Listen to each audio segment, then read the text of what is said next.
Today I'm just going to talk through some of our work. Sorry, I'll work these slides. So essentially we did some water resource assessments in Northern Australia. So as you saw Francis show, there's the potential for northern water and water development, and we're working in an area, it's really an exercise of going from an area where we know very little to an exercise where we hopefully know a lot of information about the places that we're working. I'll give you the headline findings. It was a 2.5-year study. It was about $18 million worth of investment, about 130 people working on the project, so I won't go through it all in the 15 minutes that we have today. There's a little bit of more information, so one of the challenges is when you go from data poor to data rich is how you put that in a way that people can use it, because people are interested in how they can develop, and I'll show you some links to those products. Why do we do the work, or why did we do the work, I should say? Originally it was set around some of the white papers that came out a few years ago, many years ago, for the Northern Australian White Paper and the Ag Competitiveness White Paper. We were funded through those sources of information, and we tended to want it to be a headline. So the day we released this, these were the headlines that came out in the Australian 6 dams planned for Northern Australia. It was more than that, but and none of them have been built yet, but you've got to have some goals and dreams. We made the front cover of the NT News. That's a career highlight for me. It was for the right reason for anyone from Darwin. There's other reasons you get on the front cover of the NT News, but this is certainly a good one. And again, you can see that a lot of the headlines talk about jobs and creating wealth and so on, and that's the sort of information that we were trying to put out there, but also then put behind that the data that's required to support development. So the assessments were in these catchments. The blue catchment on your left is the Fitzroy. Around Darwin, there's 4 catchments that sit around the Darwin area, and then the purple catchment in the north is the Mitchell catchment. About 1,500 people live in the Mitchell catchment, so they're big areas with not many people, as Francis showed us. And you can see a couple of, what are they called? Triangles, black triangles. They're the big dams in Northern Australia. So as we currently stand, there's 2 dams in Northern Australia, one at the Ord that Rob will speak about a bit later on, and then the Burdekin Falls Dam. And then the rest of the dams in Australia have been built in the south. And that makes a lot of sense when you think about what Francis showed us before. So our goal was to look at what the soil and water resources were in these catchments, identify ways you could capture that water and store it, look at how that was commercially viable. So was it viable to do that, firstly, and then would it be viable to support irrigated agriculture, aquaculture, and any other opportunities that might present in these catchments. And then assess, because we weren't developing anything, what the potential environmental, social and economic impacts of that would be if you undertook some of those developments. So as much as possible, understand what would be the impact of something like taking water out of these catchments to particular species as you're going along in there, or assemblages of species as much as we knew about them at the time. What we weren't doing, and we didn't do, was to advocate any particular development. So we weren't coming out with recommendations about how you might develop. So we didn't, despite the headlines, we didn't say that you should build 6 dams. We didn't assume there was a particular development pathway, so we didn't discount anything that could happen in these catchments. The scale of the development, the scale of our assessments isn't such that you could then go and put a centre pivot into a particular farm. So you'd have to do additional work if you were to go and do that and get all the approvals required to do that. And we weren't looking to replace any planning or approvals processes. And in doing that, we didn't assume the regulations that are there now will be the regulations that will be there when people go to develop.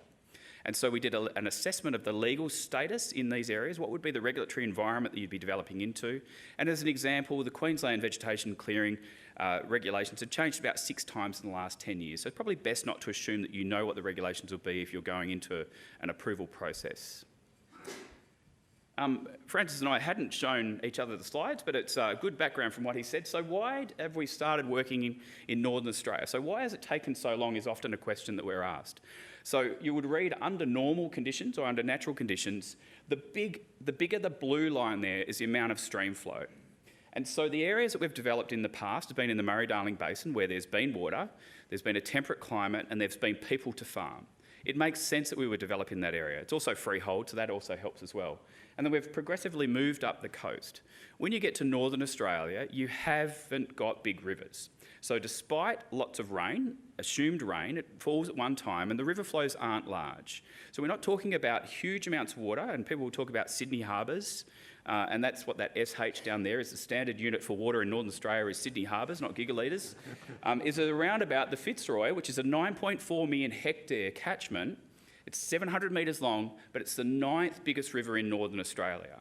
but it's not even near the biggest rivers in Australia. So these are big rivers if you live up there, but they're not big rivers in the context of development. So we haven't forgotten it, we haven't missed the opportunity's still there, but it's sensible the way that this information's being put together and the way that Australia's developed. We have a video, as you should. That works.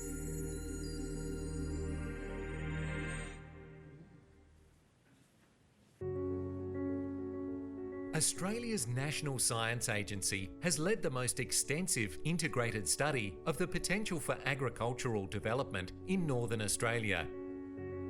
The assessment covered river catchments in Western Australia, the Northern Territory and Queensland. We investigated soil and water resources, water storage options and the commercial viability of irrigated agriculture. We also looked at potential environmental and social impacts and engaged with Indigenous people to understand their values, rights and interests in development. The Mitchell River has the largest annual stream flow of any river in Northern Australia.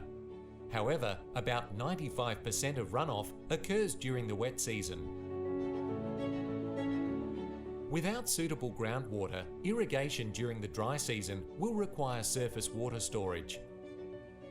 4 of the more commercially favourable dams we've identified could support 140,000 hectares of year-round irrigation.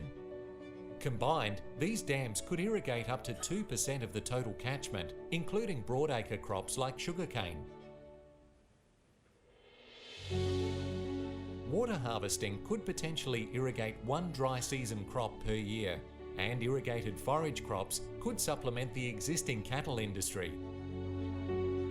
We found the economic value of irrigated agriculture in the Mitchell catchment could increase 3 to 4 times, generating jobs and growing communities. But future developments will have to take into account impacts on ecosystems downstream and diverse views on development. To find out more about these assessments and the opportunities in Northern Australia, visit the website.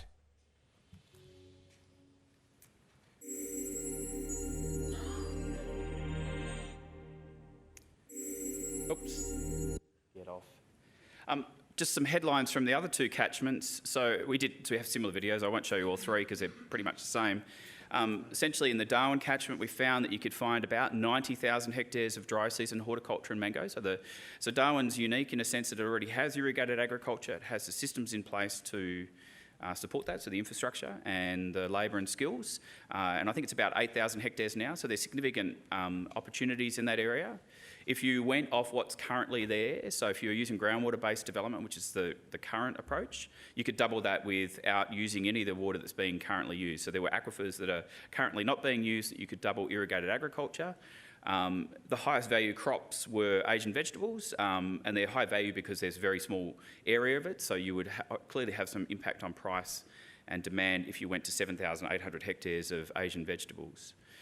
There's some dam sites in the catchment that are pretty good and reasonably cheap as dams go, and also could have some other conjunctive use of increasing Darwin water security. And I think the Australian government and the NT government are about to go into some more detailed feasibilities in those areas. But again, with those, you can get some rice production in that area, which is financially viable at between 6,000 to 9,000 hectares.